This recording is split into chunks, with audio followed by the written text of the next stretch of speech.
signifie jour sanctifié. Un jour, ça peut être lundi, ça peut être mardi. Parce que nul dans les Écritures est mentionné ce dimanche-là. Ça peut être lundi. Donc tu vas compter. S'il est venu mardi, ça veut dire toi tu ne dois pas l'adorer. Tu es obligé d'attendre à ce qu'il vienne le dimanche pour l'adorer. Attends, ça n'est pas mentionné. La Bible nous dit que Dieu, il a créé le sabbat pour que nous puissions l'adorer. C'est pourquoi en Israël, chez les Juifs, là-bas, le sabbat commence le vendredi soir et ça finit samedi soir. Tu comprends? En Israël, là-bas, le sabbat commence vendredi soir et ça finit samedi soir. Mais chez nous ici, ça commence samedi soir, ça finit dimanche. D'autres disent dimanche à 13h, d'autres disent dimanche à 8h. Parce que pour eux, un culte, ils ne savent pas dédier un culte à Dieu. Quand on parle d'un culte, on sacrifie toute une journée entière. Tout le monde est dans la présence de Dieu. On fait tout. Rien ne bouge, rien ne sort, rien ne parle, rien ne se nourrit. Tant qu'on n'a pas fini de vénérer ce Dieu dans une journée, personne ne touche à quelque chose.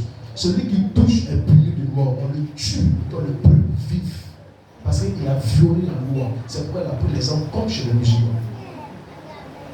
Parce qu'eux, ils fonctionnent à partir de la loi mosaïque. Parce qu'eux, ils sont encore dans l'Ancien Testament. Mais nous sommes dans le Nouveau Testament, en même temps l'Ancien Testament. Donc nous combinons les deux ensemble, ça fait un. C'est pourquoi Christ nous dit, quand il est venu dans le Nouveau Testament, il est venu pour accomplir ce que les prophètes ont commencé.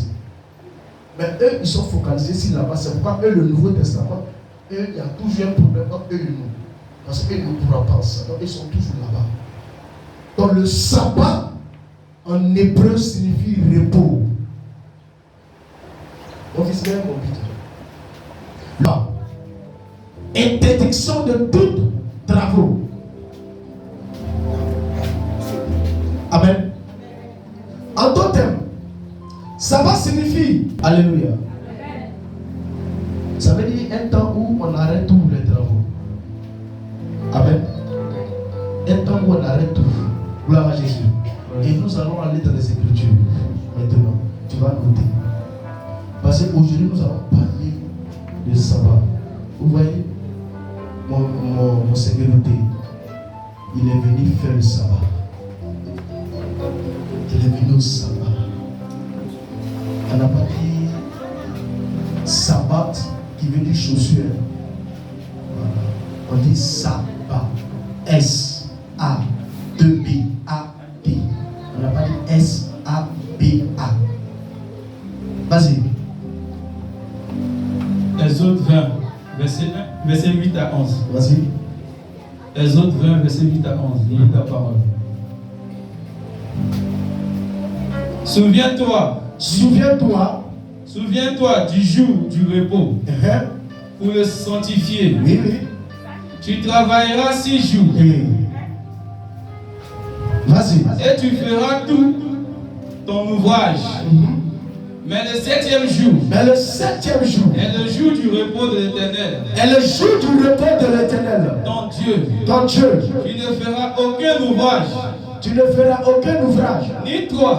Ni ton fils. Ni ta fille. Ni ton serviteur. Ni ta servante. Ni ton bétail. Ni l'étranger. Qui est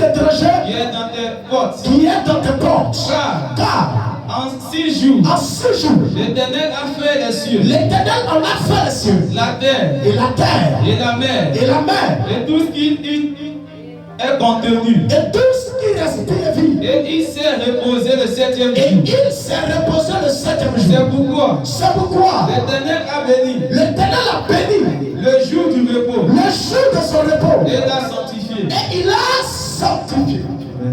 Dis avec moi sanctifié. Le sabbat est un jour.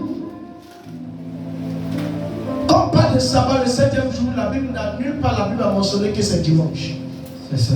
Nulle part la Bible écrit dans les Écritures que sabbat écrit dimanche égale à dimanche. La Bible que Dieu a créé tout ce que nous voyons en 6 jours. Amen. Ça veut dire qu'on prend 6 jours, Chez nous ici, il a commencé le lundi et il a fini le samedi. Toute sa créature. Tout ce que nous voyons, il a créé en 6 jours. Et le 7e jour, il s'est reposé. Amen. Et dans son repos, quand on entend parler de repos, ça ne veut pas dire qu'il a dormi. Qui comprend? Amen. Ça ne veut pas. C'est pourquoi d'autres personnes disent j'aime me reposer le dimanche.